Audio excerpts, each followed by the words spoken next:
Hello বন্ধুরা, আজকের এই ভিডিওটা শনিবার সকালে করা। সোম থেকে শুক্রবার যেহেতু অফিস থাকে, বাজার বা বেশি কিছু রান্না করার একদমই টাইম পাই না।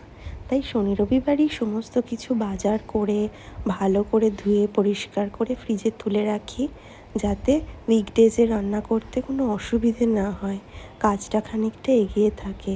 তো প্রত্যেক স্যাটারডে হলেই আমাদের কাজ হয় বাজারে গিয়ে যা যা সবজি খাবো সারা সপ্তাহে প্ল্যান করে কিনে নিয়ে আসা, মাছ মাংস আরও যা যা খাবো সব কিছু এনে একদম ফ্রিজে স্টক করে ফেলা।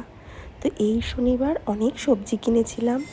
এখন তো আস্তে আস্তে যেহেতু শীতকাল আসছে, পেঁয়াজকলি আসা স্টার্ট হয়ে গেছে বাজারে, তো একটু পেঁয়াজকলি নিয়েছিলাম, সাথে বেগুন, ফুলকপি, সিম, টমেটো, কাঁচা লঙ্কা আর প্রচুর ধনেপাতা কিনেছিলাম। ধনেপাতার চাটনি, ধনেপাতার বড়া, তারপরে একটু হরিয়ালি কাবাব এসব খাবো ভেবে। আর সরষে শাকও এনেছিলাম। সরষে শাকটা কোনো দিনও বানাইনি, প্রথমবার বানাবো। তো দেখা যাক কেমন হয়, যদি ভালো হয় আমাদের সাথে রেসিপিটা শেয়ার করব।